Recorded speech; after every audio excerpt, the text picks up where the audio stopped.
I finally went ahead and bought the MISC Starlancer TAC. This wasn't an easy decision because I was also considering the Anvil Paladin.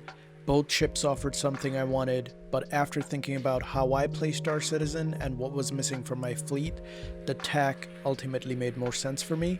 So today I want to explain why I bought it, why I chose it over the Paladin, and why it's probably going to be my new daily driver.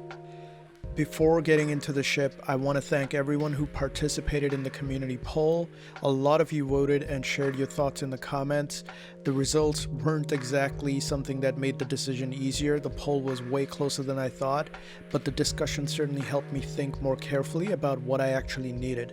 Instead of choosing the ship that just looked the coolest, I focused on which one would be more useful for the contracts I regularly play.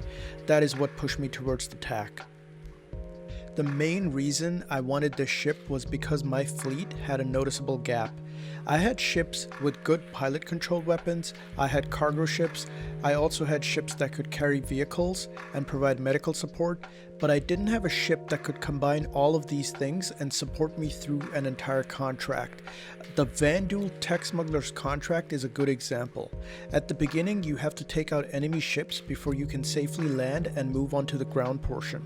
My Taurus had enough firepower to deal with those enemies, but there were situations where the shields didn't hold up as well as I would have liked.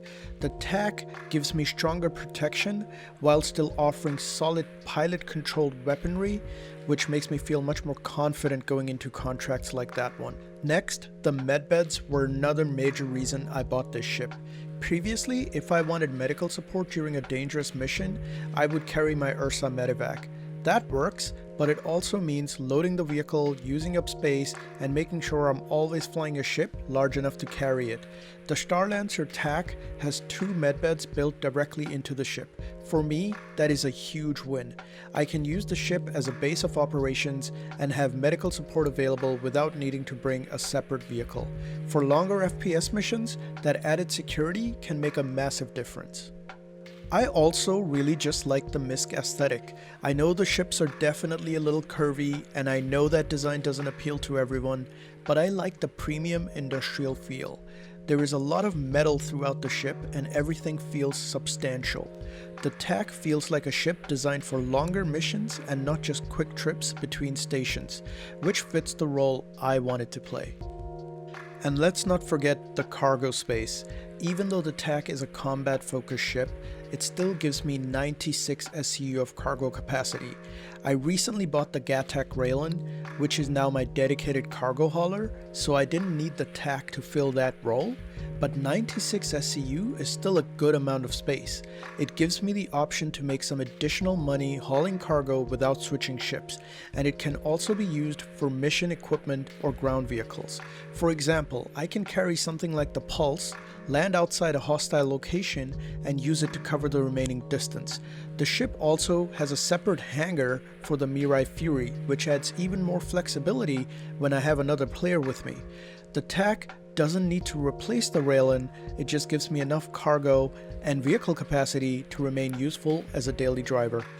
Now let's talk about the downsides. The ship isn't perfect. There are 2 disadvantages that have already stood out to me. Now neither of these are critical, but I wanted to call them out anyway.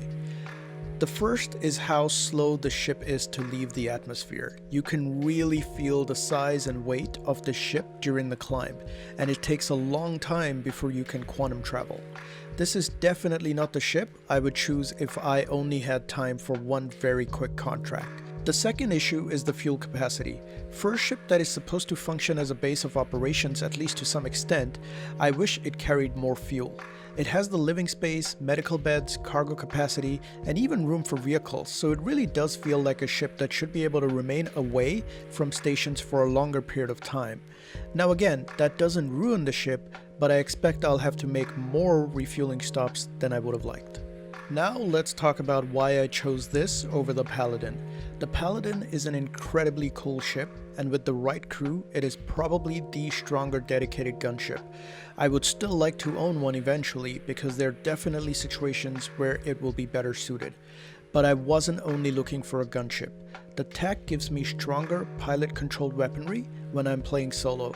It gives me medical beds, it lets me carry ground vehicles, it gives me useful cargo capacity, and it even gives me the option to carry a Mirai Fury. The Paladin may be better for dedicated multi-crew combat, but the TAC can support me through more stages of the types of contracts I like to play. For the way I'm currently playing Star Citizen, the versatility mattered more to me. So going forward, I expect the Starlancer TAC to become my main daily driver. The Raelin will remain my dedicated cargo hauler, and there will always be situations where a smaller, faster ship is more convenient, but when I'm heading into longer missions and I'm not sure what exactly I'll encounter, the TAC gives me more options than anything else I currently own. It can fight, carry cargo and vehicles, and even provide medical support. That is ultimately why I bought it. Not because it's perfect or automatically better than the Paladin, but because it fills several gaps in my fleet at the same time.